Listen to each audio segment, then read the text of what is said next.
नमस्ते बच्चों। आज हम व्याकरण का टॉपिक पढ़ने जा रहे हैं जिसका नाम है रस। रस से तात्पर्य काव्य का आनंद प्राप्त करने से है। जब हम किसी कहानी, कविता, नाटक, उपन्यास, फिल्म आदि को पढ़ते हैं, देखते हैं, सुनते हैं, तब जो पढ़ने वाला पाठक होता है, सुनने वाला जो श्रोता होता है या देखने वाला जो दर्शक होता है, उसको जिस सुख या दुख या आनंद, किसी की भी जो अनुभूति होती है, वो काव्य में रस कहलाता है। कहने का मतलब, आप चाहे कोई कहानी पढ़ रहे हो या कोई कविता पढ़ रहे हो, कोई नाटक पढ़ रहे हो, चाहे आप फिल्म देख रहे हो या कोई दृश्य देख रहे हो, उसको देखने के बाद आपके मन में सुख की अनुभूति होती हो, चाहे दुख की अनुभूति होती हो, चाहे आपको आनंद की अनुभूति होती हो, वो जो अनुभूति है, वो जो आपके मन में आने वाले भाव होते हैं, वो काव्य में क्या कहलाते हैं? रस कहलाते हैं। आचार्य भरत मुनि ने रस का मुख्य सूत्र इस प्रकार दिया है: विभाव अनुभाव व्यभिचारी संयोगाद्रस निष्पत्ति ही। अर्थात विभाव विभाव होता है भाव को उत्पन्न करने के साधन। हमारे मन में जो भाव स्थित है, उन भाव को जो उत्पन्न करने के साधन होते हैं, वो क्या होते हैं? विभाव। विभाव के बाद होता है अनुभाव, यानी पात्रों की चेष्टाएं। पात्र कौन? कहानी को पढ़ने वाला, दृश्य को देखने वाला, या जो श्रोता है, जो सुनने वाला है, वो सब क्या है? पात्र। उन पात्रों की जो चेष्टाएं होती हैं, वो अनुभाव कहलाता है। व्यभिचारी, अनेकानेक भाव, यानी बहुत सारे भावों का उत्पन्न होना। भावों के सहयोग से रस की निष्पत्ति होती है। आचार्य भरत मुनि के अनुसार रस का मुख्य सूत्र क्या होगा? विभाव, अनुभाव और व्यभिचारी भाव के सहयोग से रस की निष्पत्ति होती है। कहने का मतलब आपको समझ में आ गया भी रस किसे कहते हैं? यानी रस यानी हम कोई भी दृश्य देख रहे हो, हम कोई भी नाटक पढ़ रहे हो, कोई भी कहानी, कोई भी कविता, चाहे फिल्म हो, उन सबको देखकर, किसी चीज को सुनकर हमारे मन में कुछ भी भाव उत्पन्न हो रहा है, हमारे मन में सुख, हमारे मन में दुख या आनंद, खुशी, कुछ भी हो, वो जो भाव हमारे मन में उत्पन्न होता है, वो काव्य में क्या कहलाता है? रस कहलाता है। आगे देखो, रस के अवयव या रस के अंग। तो रस के अंग क्या है?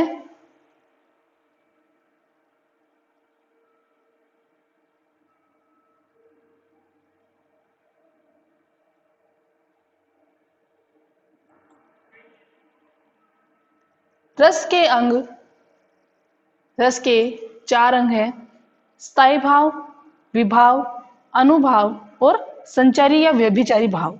ये चारों नाम हमने अभी ऊपर सूत्र में पढ़े थे। स्थायी भाव, विभाव, अनुभाव और संचारी भाव। तो विभाव के यहाँ 2 भेद हैं, आलंबन और उद्दीपन। फिर आलंबन के भी 2 भेद हैं, आश्रय और विषय। ये सब किसे कहते हैं हम अभी आगे पढ़ेंगे। फिर अनुभाव। अनुभाव 4 प्रकार के होते हैं: सात्विक, कायिक, वाचिक और आहार्य। यहाँ पे थोड़ा सा कटा हुआ है, यहाँ आहार्य लिखा हुआ है। तो सबसे पहले हम देखते हैं स्थायी भाव। स्थायी भाव किसे कहते हैं? देखिए, प्रत्येक मनुष्य के चित्त में प्रेम, उसके मन में प्रेम होता है, दुख, क्रोध, आश्चर्य, उत्साह आदि भाव स्थायी रूप से विद्यमान रहते हैं। हमारे अंदर सब ये भाव जो होते हैं वो विद्यमान रहते हैं। ये नहीं कि भी अब हमने ये दृश्य देख लिया तो हमको वो भाव दे, ऐसी बात तो होती नहीं है। तो प्रत्येक मनुष्य के मन में क्या होता है?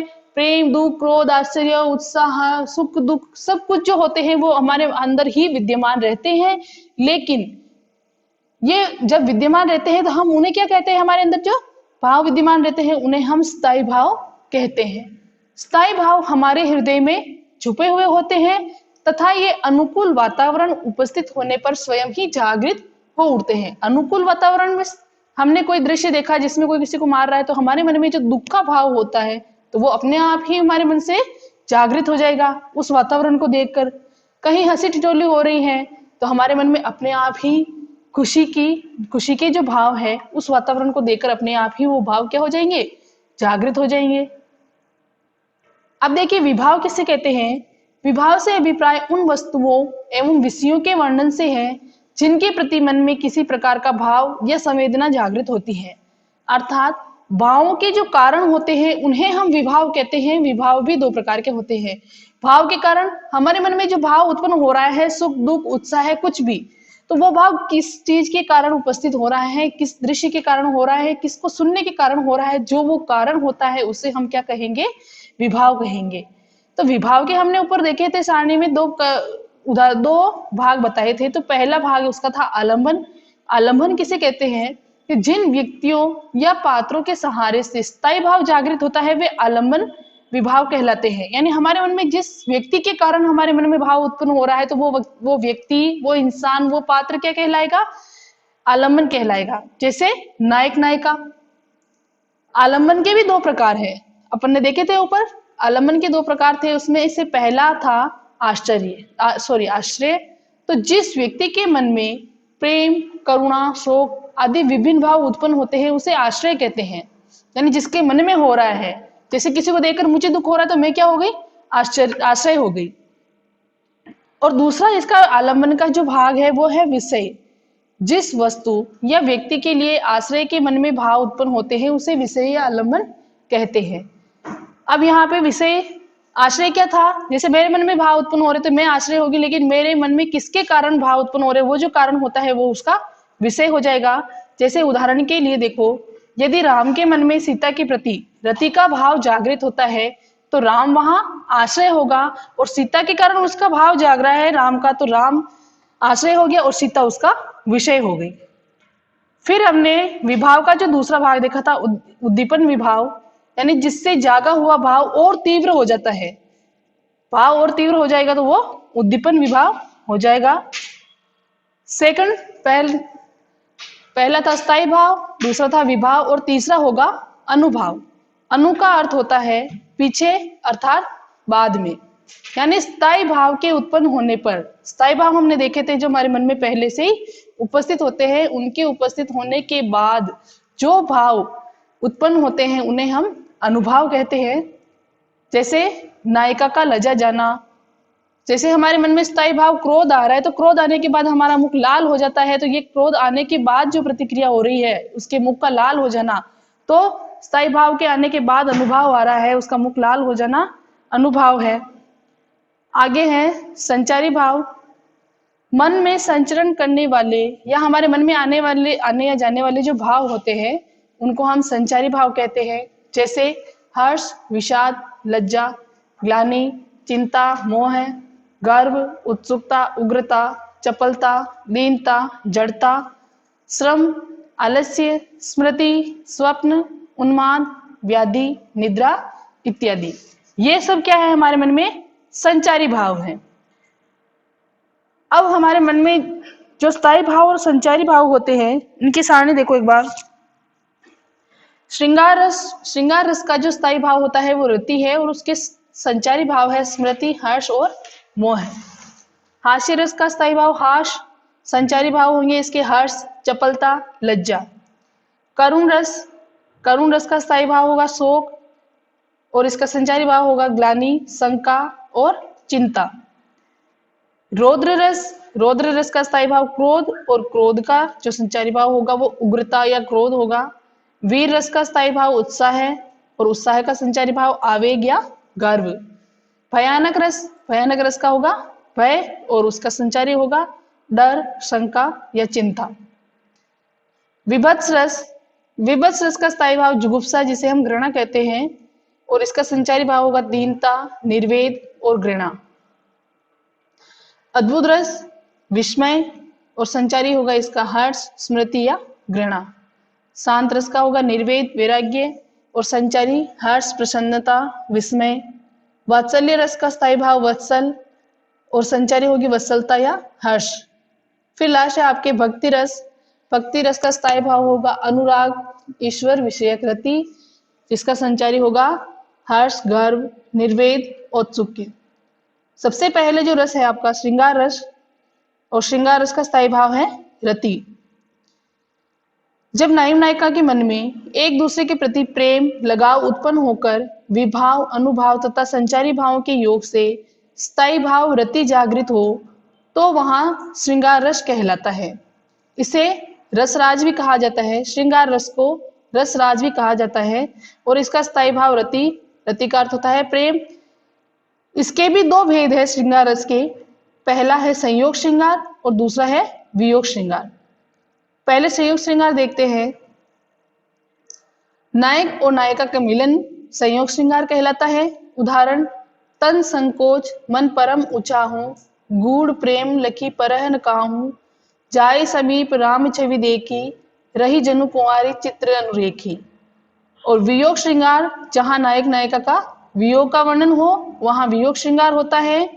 निस्दिन बरसत नयन हमारे, सदा रहती पावस ऋतु हम पे, जब ते श्याम सिधारे। यानी कि जब गोपियां कृष्ण के विरह में रहती हैं तो वहां क्या होगा, वियोग श्रृंगार होगा। फिर उसी का उदाहरण एक और है, अवधि आधार आस आवन की, तन मन बिथा सही, अब इन जोग संदेश नो सुनी सुनी बिरही विरह दही। ये भी उसी के बारे में है। गोपियां जब कृष्ण के विरह में रहती हैं तो उनके बारे में जो लाइनें होती है। सेकंड है आपका वीर रस। वीर रस का जो स्थायी भाव होगा वो है उत्साह है। युद्ध अथवा किसी कठिन कार्य को करने के लिए हृदय में निहित उत्साह है, स्थायी भाव के जागृत होने के प्रभाव स्वरूप जो भाव उत्पन्न होते हैं उसे हम वीर रस कहते हैं। उदाहरण है इसका, चमक उठी सन 57 में, वह तलवार पुरानी थी, बुंदेले हर बोलो की मुख हमने सुनी कहानी थी, खूब लड़ी मर्दानी वह तो झांसी वाली रानी थी। तो ये सब क्या है, कोई भी हमने पहले पढ़ा था कि भी किसी वस्तु को देखने सुनने, किसी कहानी को पढ़ने, कविता को पढ़ने से हमारे मन में जो उत्साह स्थायी भाव जागृत होगा तो वो क्या होगा, वीर रस होगा। वीर तुम बड़े चलो, धीर तुम बड़े चलो, सामने पहाड़ हो कि सिंह की दहाड़ हो, तुम कभी रुको नहीं तुम कभी झुको नहीं। यह भी वीर रस का उदाहरण है। वात्सल्य रस, वात्सल्य रस का स्थायी भाव होगा वत्सल। जब छोटे बालक बालिकाओं की मधुर चेष्टा, उसकी बोली, माता पिता अथवा सगे संबंधियों का उनके प्रति स्नेह जो होता है वो वात्सल्य रस होता है। इसके उदाहरण देखिए, जसोदा हरिपाल ने झुलावे, हलरावे दुलराई, मल्हावे चोई सोई कछु गावे। यानी यशोदा का कृष्ण के प्रति जो प्रेम है वो इस पंक्तियों में प्रकट हो रहा है, तो यहाँ वात्सल्य रस होगा। तुम्हारी यह दंतुरित मुस्कान, मृतक में भी डाल देगी जान। ये यहाँ आपके पाठ में है, यह दंतुरित मुस्कान वाले पाठ की पंक्तियां हैं ये। भक्ति रस, ईश्वर विषयक रति। रति का अर्थ होता है प्रेम, तो ईश्वर के प्रति जो प्रेम होता है भक्ति रस। जब भक्त के मन में ईश्वर के प्रति भक्ति भाव पैदा होता है तब उसे भक्ति रस कहते हैं। उदाहरण देखिए, मेरे तो गिरधर गोपाल दूसरों न कोई, जाके सिर मोर मुकुट मेरो पति सोई। फिर आपके है रौद्र रस। रौद्र रस का स्थायी भाव होगा क्रोध। जब विभाव, अनुभाव, संचारी भाव के मेल से हमारे मन में जो क्रोध होता है वो स्थायी भाव जागृत हो जाता है तो वहां रौद्र रस होता है। आपका एक पाठ था इसमें, राम परशुराम संवाद, उसकी पंक्तियां है, रे नृप बालक, काल बस बोलत तो ही न संभार, धनु ही सम त्रिपरादि दिनु, विदित सकल संसार। जब शिव का धनुष टूट जाता है और परशुराम को वहां क्रोध आता है, आपने पढ़ा है इस पाठ में, ये पूरा जो पाठ है वो आपके रौद्र रस का ही उदाहरण है। अद्भुत रस, जिसका स्थायी भाव होगा विस्मय। किसी असाधारण, किसी अलौकिक या किसी आश्चर्यजनक वस्तु को या किसी दृश्य या घटना को देखने से हमारा मन जब चकित हो जाता है, आश्चर्यचकित हो जाता है और हम देखते रह जाते हैं भी ये क्या हो रहा है, तो वहां अद्भुत रस होगा क्योंकि हमें आश्चर्य हो रहा है उस देख के। तो अद्भुत रस होगा। अद्भुत रस का उदाहरण देखिए, चकित हुआ था तब देख मोर जोड़ी को, नृत्य करती थी जो सुध बुध भूल कर। यानी मोर की जोड़ी को देखकर मैं चकित था, लेकिन चकित क्यों था, क्योंकि साथ था उसके एक नृत्यरत सर्प भी। प्रवृत्तिगत युग वेर भाव से रही थे, यानी सांप और मोर में तो दुश्मनी होती है लेकिन दोनों साथ में नाच रहे थे, तो इसको देखकर मैं आश्चर्यचकित था। तो इन पंक्तियों में हमें अद्भुत रस का पता चल रहा है। करुण रस, करुण रस का स्थायी भाव होगा शोक। अपने प्रिय या अपनी मनचाही वस्तु जब नष्ट हो जाती है तो उसके नष्ट होने से, उसके नुकसान पहुंचने से हमारे मन में जो संवेदना, जो दुख, जो शोक उत्पन्न होता है हम उसे करुण रस कहते हैं। मेरे हृदय के हर्षा अभिमन्यु अब तू है कहाँ, देख नहीं पाता मैं माँ के नयनों की जलधार, मेरा हृदय हिला देती है उनकी करुण पुकार। तो इन दोनों उदाहरण में करुण रस, ये दोनों करुण रस के उदाहरण हैं। इन पंक्तियों में हमें करुण रस का पता चल रहा है। आगे हास्य रस देखिए। हास्य रस का स्थायी भाव होगा हास, यानी किसी पदार्थ या व्यक्ति की किसी असाधारण आकृति, विचित्र वेशभूषा, उसके अनोखे हाव भाव को देखकर हमारे मन में विनोद का अनुभव होता है, हास्य का अनुभव होता है, तो उसे हास्य रस कहते हैं। यानी किसी भी चीज को देखकर हमारे मन में जो हंसी आती है वो क्या है, हास्य रस है। इनकी पंक्ति देखो।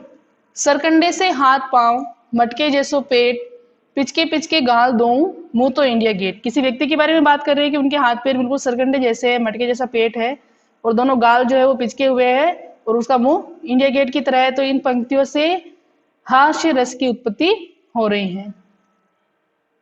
भयानक रस, भयानक रस का स्थायी भाव होगा भय। हमारे मन में डर उत्पन्न करने की जो परिस्थिति होती है, या व्यक्ति को देखने या सुनने या उसकी कल्पना करने से हमारे मन में जो डर का भाव छा जाता है, उसे हम भयानक रस कहते हैं। किसी को भी देखकर, सुनकर, पढ़कर हमारे मन में जो डर उत्पन्न होता है, वो डर उत्पन्न होने का भाव क्या होता है, भयानक रस होता है। इसका उदाहरण देखिए। एक और अजगर ही लखी, एक और मृगराय। मृगराय का अर्थ होता है शेर। विकल बटो ही बीच ही पर्यो मूर्छा खाए, यानी एक और तो उसने अजगर को देख लिया, दूसरी तरफ उसके शेर। तो अब वो बेचारा जो बटोही, जो राहगीर था, वो बीच में ही मूर्छा खाकर गिर गया। तो यहाँ इन पंक्तियों से हमें भयानक रस की उत्पत्ति हो रही है। विभत्स रस, विभत्स का अर्थ होता है घृणा या जुगुप्सा। विभत्स रस का स्थायी भाव होगा जुगुप्सा। विभत्स का अर्थ है जैसे घृणा योग्य कोई वस्तु है जिससे देखकर हमारे मन में घृणा उत्पन्न होती है, जैसे मांस, खून, मुर्दों का जलाना, यो किसी भी वस्तु, बुरी वस्तु को देखकर हमारे मन में जो घृणा के भाव उत्पन्न होते हैं, वो विभत्स रस कहलाता है।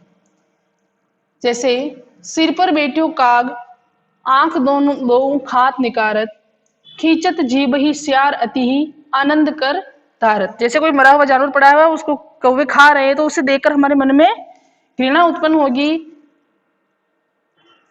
नेक्स्ट है शांत रस, जिसका स्थायी भाव है आपके निर्वेद। सांसारिक वस्तुओं से विरक्ति तथा सात्विकता का वर्णन ही शांत रस है। जैसे मन में वैराग्य छा जाता है, तो शांत रस का अर्थ होगा निर्वेद। निर्वेद का अर्थ है वैराग्य। जैसे मन मस्त हुआ फिर क्यों डोले, हीरा पायो गांठ गठियायो, बार बार वांको क्यों खोले। दूसरा उदाहरण है इसका, पायो जी मैंने राम रतन धन पायो, यानी बिल्कुल ईश्वर के प्रति हो जाना। तो मन का मस्त हो जाना, उसने हीरा रूपी भगवान के नाम को पा लिया है, तो बार बार अब वो उसको भूलना नहीं चाहते। उसने राम रतन धन पा लिया है, तो ये सब चीजें है वो शांत रस में आएगी। ये आपके रस पूरे हो गए हैं। इनके क्वेश्चन आंसर मैं आपके ग्रुप में डाल दूंगी, आप इनके उदाहरण करके वापस भेज दीजिएगा। Thank you.